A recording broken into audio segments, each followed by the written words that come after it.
vamos ao que interessa. Queridos, vamos compartilhar um pouco sobre um texto da palavra de Deus que está em Filipenses 2, de 12 a 18. Mas nós vamos caminhando para e passo, verso por verso.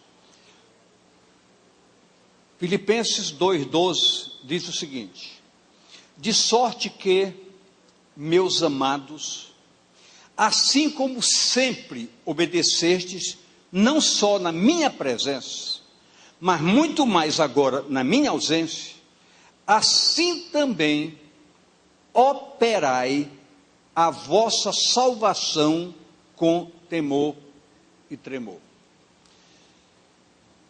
O apóstolo Paulo, mostrando à igreja a importância da responsabilidade pessoal, independentemente da sua presença. Por quê? Porque nós aqui no púlpito, e graças a Deus, porque o Senhor tem nos propiciado pessoas maravilhosas para ocupar esse púlpito e levar sempre palavra de orientação, de direcionamento para o caminhar de cada um dos membros dessa igreja. Então o apóstolo Paulo focou isso muito forte, porque ele dizia: quando eu estou aqui, eu os oriento, mas é muito importante que vocês que estão sendo orientados desenvolvam todo um processo de aprendizado, não só pelo que ouve, mas pelos que vocês precisam buscar na palavra, como uma forma diretiva de nortear a caminhada de cada dia, de cada um de vocês. Quem está entendendo o que eu estou falando? Então preste bem atenção. O apóstolo Paulo está cobrando de todos nós um sério compromisso, ou seja, o crescimento objetivo no relacionamento com Deus, por parte de cada um de nós, depende determinadamente da nossa determinação e do nosso propósito. O crescimento de cada um depende da busca de cada um. Isso é muito sério, isso é muito objetivo. É algo de cunho pessoal, para viver um dia a dia em um crescimento objetivo. A responsabilidade é pessoal. Diga a pessoa ao seu lado: a responsabilidade é sua, o compromisso é seu.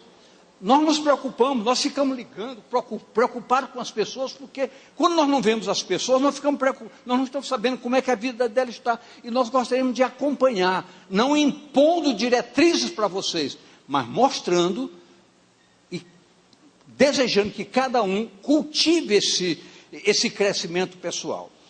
Olha o que nos diz Colossenses 3:5. Mortificai, pois, os vossos membros que estão sobre a terra, a prostituição, a impureza, o apetite desordenado, a vil concupiscência, a avareza, que é a idolatria. O que é que a palavra diz? Mortificai. Ou seja, faça você morrer toda a natureza pecaminosa. Mas quem tem que fazer isso? Quem é que tem que trabalhar nisso? Cada um em particular. Cada um aqui sabe as áreas da fragilidade que está na vida de cada um. Cada um sabe onde é a sua dificuldade maior. Então, são nessas dificuldades que nós temos que trabalhar para poder permitir que esse desenvolver de uma salvação com temor e tremor aconteça em nossas vidas. Continuando o texto, ele, de 6 a 10, diz o seguinte: pelas quais coisas vem a ira de Deus sobre os filhos da desobediência, nos quais também em outro tempo andastes, como quando vivias nelas. Mas agora, despojai-vos também de tudo, da ira, da cólera, da malícia, da maledicência, das palavras torpes da vossa boca.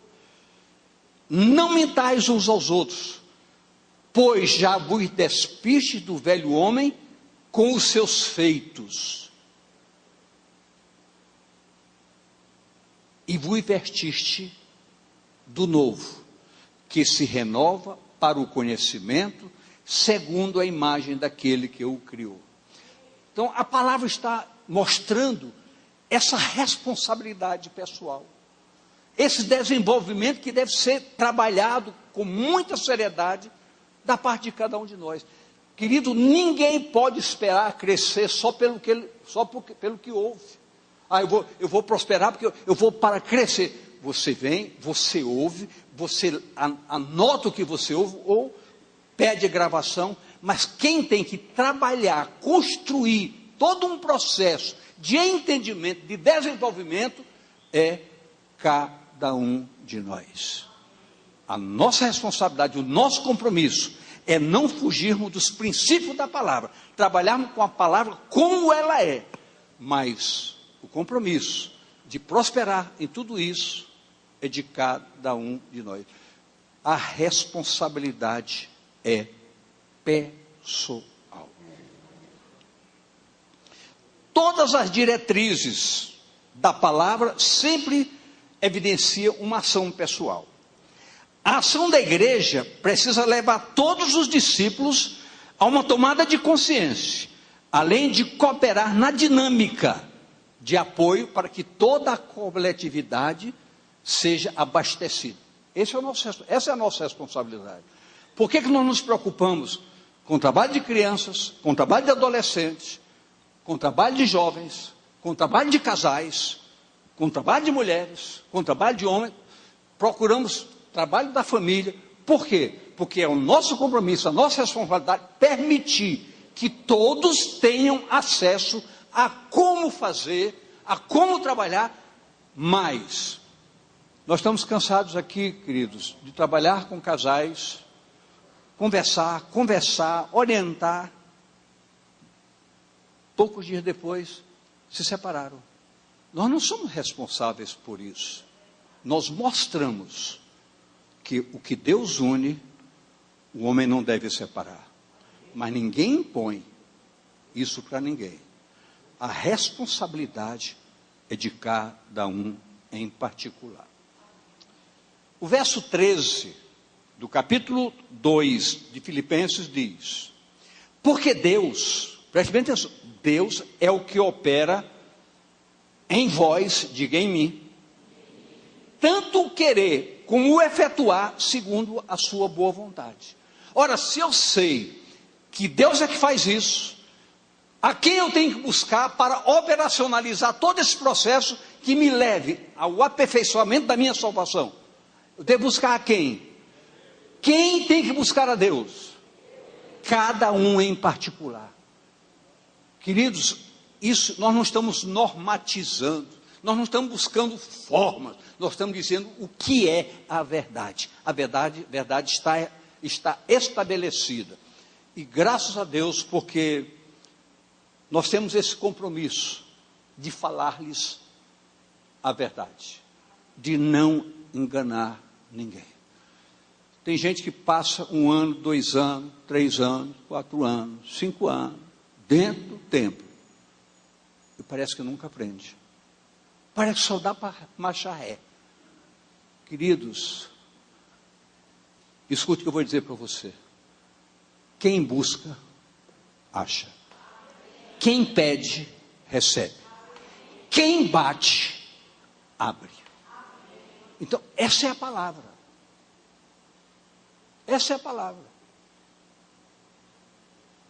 Fica bem claro que só Deus pode operar através da ação do Espírito Santo diretamente em nós. Todo foco orientador segundo a sua boa vontade. E qual é a vontade de Deus para conosco? Aguarde só um pouquinho. Qual é então essa expressa vontade do Senhor para conosco? Efésios 5,17, veja o que diz: pelo que não sejais insensatos, mas entendei qual seja a vontade do Senhor. Olha que a palavra diz, não seja insensato. Procure entender qual é a vontade do Senhor para a sua vida.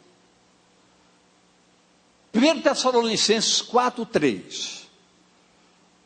Porque esta é a vontade de Deus, a vossa santificação, que vos abstenhais da prostituição. Eu pergunto, Deus está falando com quem? Deus está falando com quem? Com cada um em particular. Eu não posso impor aqui, por mais boa vontade que eu tenha, qualquer pastor que suba aqui, por mais vontade que tenhamos, ninguém pode impor nada para vocês. Mas nós somos obrigados a dizer, quem faz isso é condenado. Quem faz aquilo é condenado. Para se evitar isso, nós temos que, com sinceridade, ter um arrependimento e ter uma vida de plena comunhão com o Senhor, para estabelecermos o patamar do relacionamento. Um Deus santo quer ser buscado por um povo santo. É por isso que a palavra diz. E o próprio Deus diz, seja você perfeito, como perfeito é vosso Pai que está no céu. Mas como vou buscar isso? Caminhando os caminhos da palavra, os caminhos da Bíblia. Então, nós estamos sendo desafiados a uma verdade absoluta. Olha como diz 1 Tessalonicenses 5,18. Em tudo dai graças, porque esta é a vontade de Deus em Cristo Jesus para convosco. Então, o que o Senhor quer? Que nós sejamos pessoas capazes da retidão, na gratidão por todas as coisas. É o que a palavra diz. Cultivar essa palavra, trabalhar essa palavra, é um dever particular de cada um de nós. Ora, se vem do Senhor o propósito de em tudo darmos graças, olha o que nos diz o verso 14 do texto básico, Colossenses 2,14. Fazei todas as coisas sem murmuração nem contenda. Uma das coisas que mais desagrada o coração de Deus chama-se murmuração. Murmuração. Pastor El, tu quer murmurar?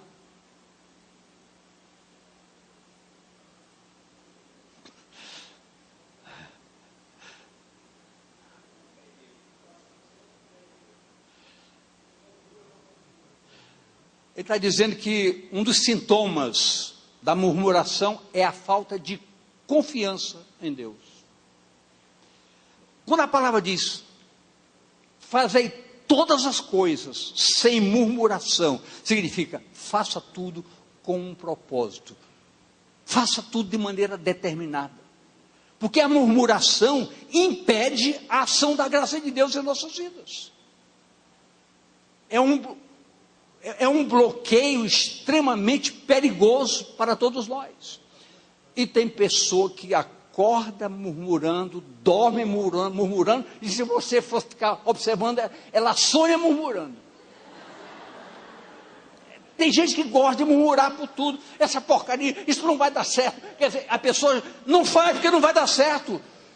O céu está muito longe da sua expectativa. Você tem fé na sua salvação, você tem que caminhar firme rumo ao céu, sem murmuração, com fé. Vem a adversidade, você vai vencer. Venha muito, você vai passar por cima. Venha um pouco, você vai passar por cima.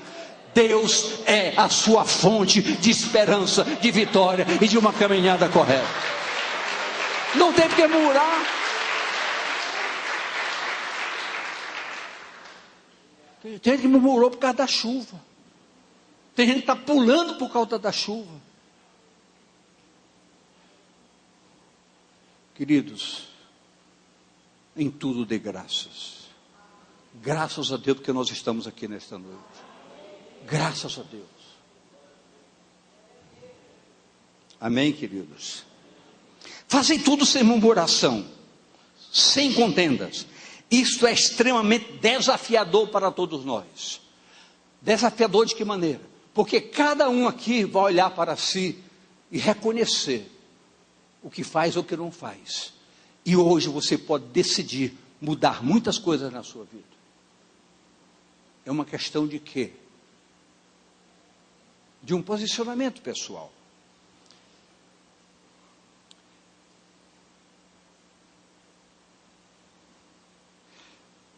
Se nós atentarmos para a dinâmica dos ensinos de Jesus, preste bem atenção em Mateus 5, de 3 a 11. Preste bem atenção. Bem-aventurados os pobres de espírito, porque deles é o reino dos céus. Bem-aventurados os que choram, porque eles serão consolados. Bem-aventurados os mansos, porque eles herdarão a terra. Bem-aventurados os que têm fome e sede de justiça, porque eles serão fartos. Bem-aventurados os misericordiosos, porque eles alcançarão misericórdia. Bem-aventurados os limpos de coração, porque eles verão a Deus. Bem-aventurados os pacificadores, porque eles serão chamados filhos de Deus. Bem-aventurados os que sofrem perseguições por causa da justiça, porque deles é o reino dos céus. Bem-aventurados sois vós, quando vos injuriarem e perseguirem, e mentindo, disserem todo mal contra vós, por minha causa. Eu me lembro muito bem, o pastor Léo, ele falando sobre oração aqui no púlpito, ele diz, uma das formas gostosas de se orar, é orando os salmos, orando a palavra, pegando a palavra e fazendo essa palavra como um tom de oração. Então, quando você lê um texto como esse, quem foi que ministrou essa palavra para os seus discípulos? Eu quero ouvir da igreja, quem foi? O que Jesus estava dizendo? Ei, se você aí em particular, Jesus falando, você me ouvir, você fizer isso que eu estou dizendo para vocês, tudo vai ser diferente com vocês. Não quer dizer que eu vou estar juntinho com vocês, não. Estou ensinando agora a vocês fazerem isso. Façam. Foi o que o Paulo diz. Na minha presença ou na minha ausência, desenvolvam a salvação de vocês com temor e com tremor. Então, cada item, eu em particular, recito isso quase que diariamente. Por quê? Porque eu quero ser manso e humilde de coração. Eu quero ser pacificador. Eu quero ser misericordioso. Eu quero ser o que Jesus disse que eu preciso ser. Mas quem tem que construir isso na minha vida? Eu. E para eu construir isso, eu tenho que jogar fora muitas coisas. Há coisas que se joga fora diariamente. Diariamente. Eu posso ouvir amém, queridos?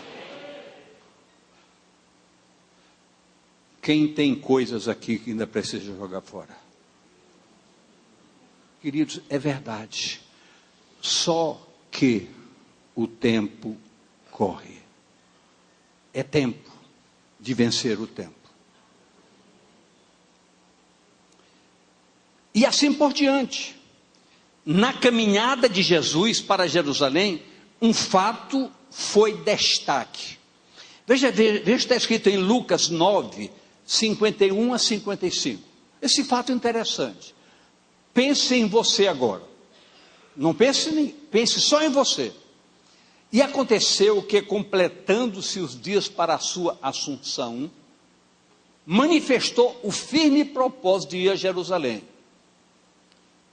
E mandou mensageiros diante da sua face. Indo eles, entraram numa aldeia de samaritanos para lhe prepararem pousada. Mas não o receberam, porque o seu aspecto era como quem ia para Jerusalém. E os discípulos Tiago e João, o apóstolo do amor, vendo isso disseram, Senhor, queres que digamos que desça fogo do céu e os consuma, como Elias fez com os profetas de Baal? Voltando, porém, Jesus lhe disse: eu não ando com vocês todo dia. Eu não já disse para vocês que vocês precisam ser mansos? Como é que vocês me perguntam se vão descer do fogo do céu para destruir? De que espírito vocês são? Queridos, talvez a gente não tenha a dimensão de entender em profundidade isso, mas cada vez que nós reagimos, ou temos comportamentos alheios aos princípios da palavra, é como se eu olhasse para si e dissesse: ei, que espírito você é? Quem é você diante de mim? De hoje em diante, vamos medir cada atitude. De que espírito nós somos? Qual é o espírito que habita em nós? Qual é o espírito que dirige os nossos passos? A quem ouvimos ao nos prostrarmos em oração? A quem nós ouvimos? A quem nós buscamos? Com que propósito nós buscamos? Todos os dias. Hoje, é bom nós entendermos que ao sairmos daqui nesta noite, muitas coisas boas podem acontecer, agregando em nossa vida, e muitas coisas ruins poderão ser descartadas das nossas vidas. Amém, queridos? Nós somos muito senhores de nós mesmos. Muitas vezes nós nos enchemos de razão, que Deus te vira, o problema é meu. Queridos, não brinque com Deus. O que o homem planta, isso ele colhe. Eu posso ouvir amém? A palavra é sempre orientadora, e a nossa missão é orientar, principalmente e significativamente na área comportamental. Você está vendo o que eu estou falando? Nosso comportamento é vigiado 24 horas por dia. Nós somos vigiados 24 horas por dia. Inventaram agora aquele foquinho, você está sendo vigiado. Deus fez isso há muito tempo. Você está sendo vigiado. E tem um detalhe: até um cabelinho da sua cabeça que caia, eu estou vendo. Eu estou vendo. É por isso que Romanos 12, 1 e 2 diz o seguinte. Romanos 2, 12, 1 e 2. Rogo-vos, pois, irmãos, pela compaixão de Deus, olha só, pela compaixão de Deus, que apresenteis os vossos corpos, que apresentei o vosso corpo, singular, em sacrifício vivo, santo e agradável a Deus, que é o vosso culto racional. O que é oferecer? É dizer: eu quero abrir mão disso. Eu quero perder minha razão e meu direito, para que as tuas razões e o teu direito prevaleçam na minha vida. E Jesus foi muito claro: você que via por mim, feche os olhos para as suas razões e os seus direitos. E não vos conformeis com este mundo, mas transformai-vos pela renovação do vosso entendimento, para que experimenteis qual seja a boa, perfeita e agradável vontade de Deus, assunto que nós falamos há poucos instantes atrás. Então, descobrir a vontade de Deus para conosco é a coisa mais fácil. É só buscá-lo. Queridos, Deus fala. Pela palavra, pelo púlpito e até por jumento. Deus fala. Se for preciso, Deus fala.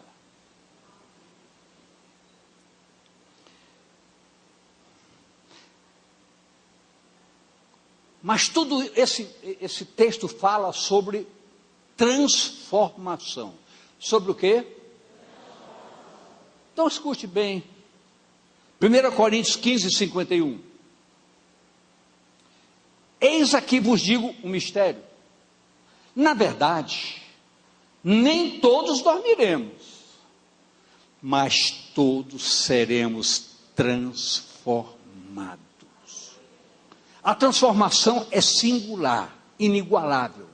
Todos seremos transformados. E essa transformação precisa acontecer desde agora. As pessoas precisam se surpreender conosco. Eu não acredito que você... a pessoa tem que ficar impressionada conosco. Mas você não faz isso, você não vai. Ou você impressiona, ou você decepciona. 2 Coríntios 3, 18.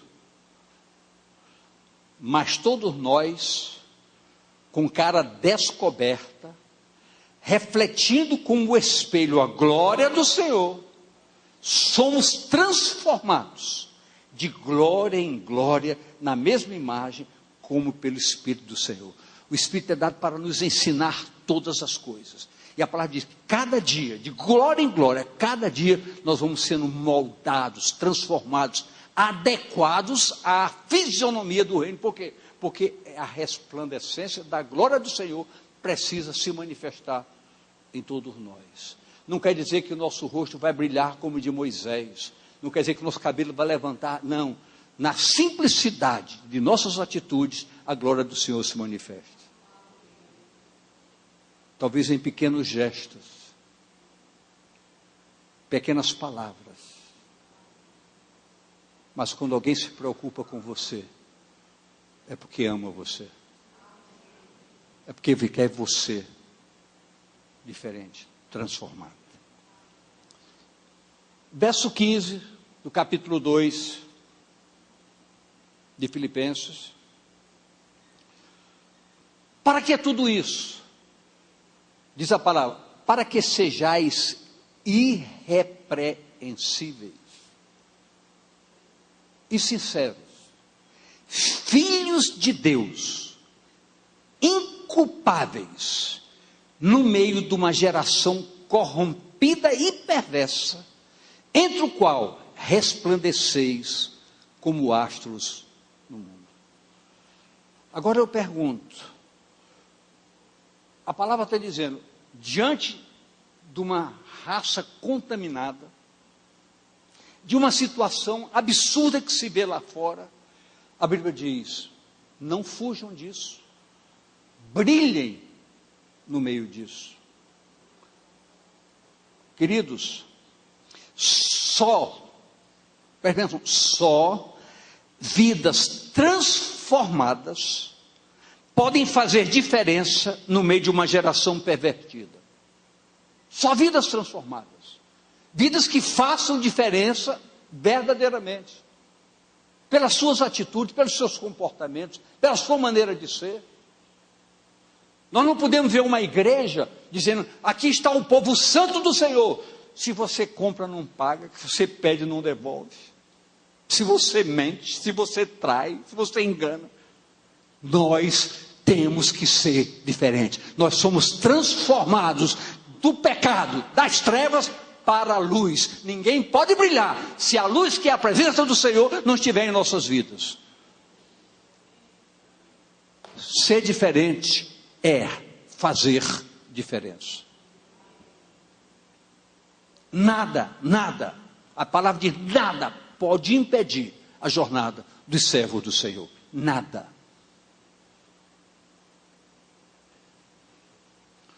Nem morte, nem vida, nem principal, nada. Então só vidas transformadas podem fazer diferença. Vejamos o que nos desafia, o verso 16. Retendo a palavra da vida, para que no dia de Cristo possa gloriar-me de não ter corrido nem trabalhado em vão. A preocupação do apóstolo Paulo, e ele pugnava por isso na sua própria vida, ele lutava, batalhava, para que, como ele disse, chegou a dizer, eu esmurro meu corpo todo dia, todo dia eu me vigio, todo dia eu me pergunto, para quê? Para que aquilo que eu fale, eu não decepcione ninguém. Por quê?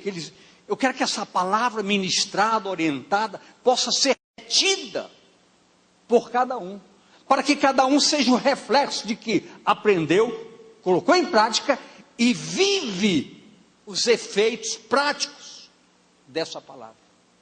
Agora, queridos, é importante que todos nós saibamos que isso não é simplesmente você sair daqui hoje dizendo, pastor tem razão, eu vou fazer. Quero dar uma notícia para vocês. Se vocês fizerem isso hoje, amanhã, vocês vão ser desafiados. Na primeira curva, você vai encontrar um desafio. Ele começa no trânsito.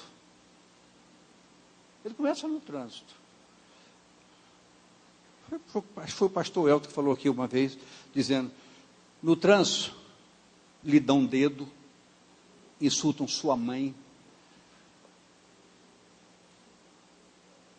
Quem já deu vontade de parar o carro e sair para... Quem já teve essa vontade? Pode perguntar para minha esposa se eu não já tive vontade de fazer isso. Pai, não faça isso. A vontade é... Mas quando você é diferente, você sorri. E quando você sorri, Deus age e as coisas mudam. Sabe por que muita gente não se manifestou? Porque muita gente aqui faz isso. Se não faz, tem vontade. Queridos, é hora de nós entendermos que nós somos transformados para não sermos isso. É hora de nós assumirmos o nosso lugar. É hora de vestirmos a nossa roupa. É hora de descobrir, tirar toda a máscara. Não há lugar melhor para que a verdade seja ministrada do que um púlpito sério. Não há lugar melhor. Porque temos certeza que quando você capta a mensagem e vive, sua vida não será a mesma. As coisas vão mudar. Queridos, é muito fácil mesmo a gente dizer, olha, está tudo ruim lá fora, mas tenha ter certeza, nada vai acontecer conosco. Preste bem atenção. Se nós formos o que precisamos ser. Porque a palavra diz, os servos do Senhor terão tais direitos. E servo significa obedecer,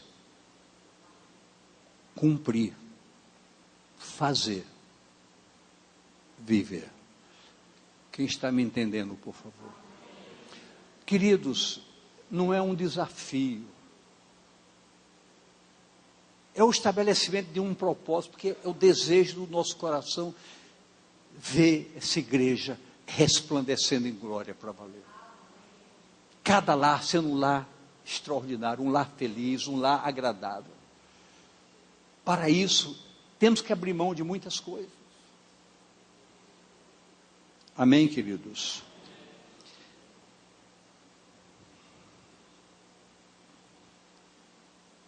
Retendo a palavra da vida, perseverando na palavra da vida. Assim como o apóstolo Paulo almejava sentir o gozo dos efeitos do seu trabalho, o que é louvável, eu pergunto, nós pastores dessa igreja, nós não temos o maior prazer de vê-los evoluindo?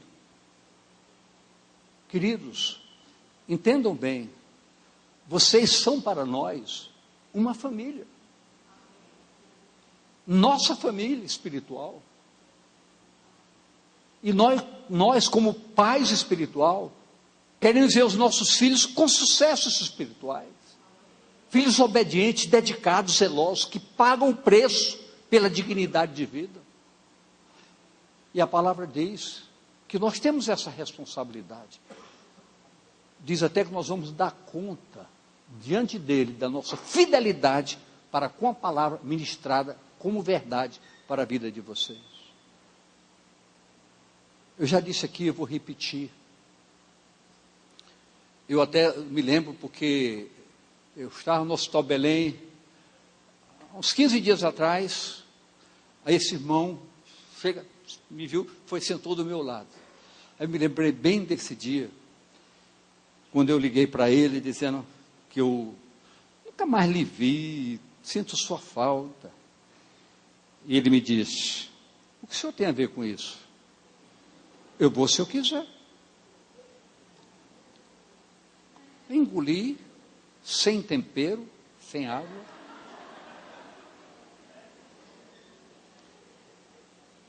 Depois de um tempo ele me encontrou e chorando me pediu perdão. Conversamos, tivemos um papo gostoso lá no hospital, relembrando coisas boas, tudo passou. Mas a gente está sujeito a isso.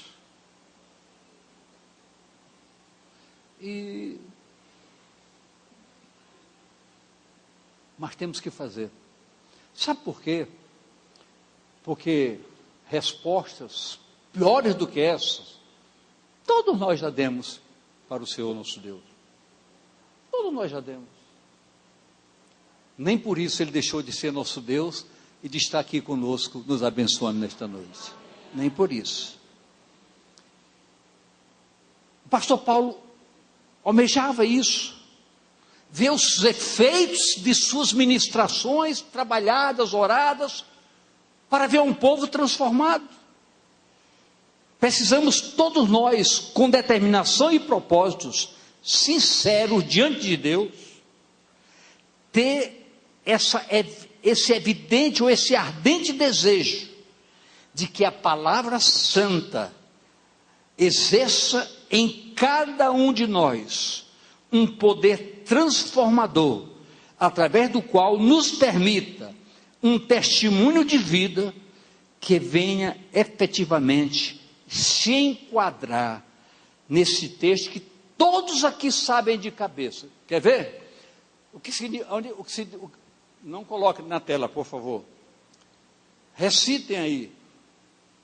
2 Coríntios 5,17. Todos. Vamos dizer juntos? Se eu estou em Cristo, diga comigo, se eu estou em Cristo, eu sou uma nova criatura. As coisas velhas da minha vida já passaram e hoje eu sou novo em Cristo Jesus. Essa é a sua verdade? Essa é a sua verdade? Olhe para mim aqui. Não importa se a sua resposta agora foi não. O que importa é que você diga, de hoje em diante vai ser.